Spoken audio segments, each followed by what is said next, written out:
Ticketmaster is warning thousands of its customers may have had their personal data compromised in a security breach. The company says it discovered unauthorized activity on a cloud database operated by a third party between April the 2nd and May the 18th. The California-based ticket seller now says personal information of customers may have been affected, like emails, phone numbers, or credit card information. Ticketmaster says it's reaching out to anyone it believes may have been affected. Joining me now to discuss is tech and cybersecurity expert Ritesh Kotak. Ritesh, good morning. Nice to see you.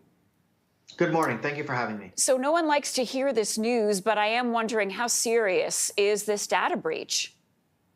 So this is a pretty serious data breach when you have personal identifiable information, including potentially credit card information.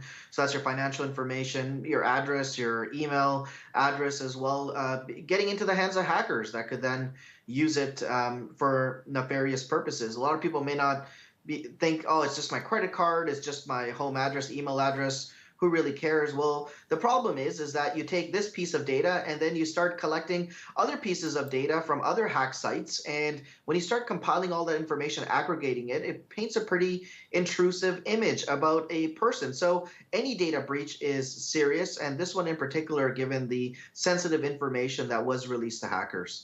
And Ticketmaster, so that means anyone who purchased a concert ticket during that time period should be concerned or waiting to hear from Ticketmaster?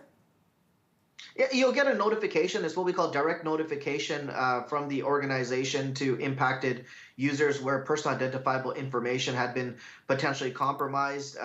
You will get an email from Ticketmaster. You should get an email from Ticketmaster stating that a breach has occurred.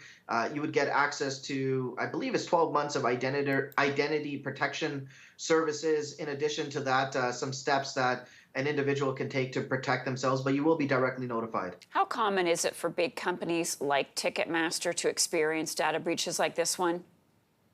We're seeing it more frequent, I think, as our lives become more digital. And this one in particular is what we can call a supply chain hack. So what that is, it's a company might use different vendors for cloud storage, for customer relationship management systems, for others type of services that they provide. And when somebody in that supply chain gets breached, where data from Ticketmaster or from a particular organization has been shared, that is something that we're seeing that much more of, unfortunately. So yes, we're hearing about these breaches more frequently. These breaches are becoming that much more devastating and seem to not go away. And I don't think they are going to go away. So on that note then, Ritesh, a lot of people go online, use their credit cards. Most people don't even think twice about it. But is there something that people can do to protect themselves from these data breaches when they are using their credit cards and sharing their personal information online? Yeah, there's a few things individuals can do. First of all, don't recycle passwords. I think that is first and foremost. Secondly, use different email addresses. It doesn't cost anything to create an email address, so create a separate email address for online shopping. The third thing is just use a different credit card. That's what I personally do. I use a different credit card for online shopping. So if there is a breach, then it's just me. I just have to switch out one credit card and monitor one particular email. And the other thing is a lot of these organizations and online systems that we use do have multi-factor authentication that can be enabled. So that is when you get a text message or you have to do some put in some sort of code.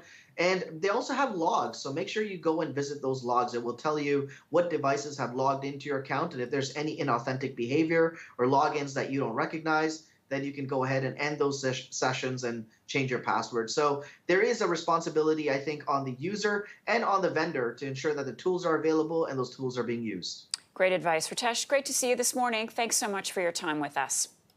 Thank you for having me.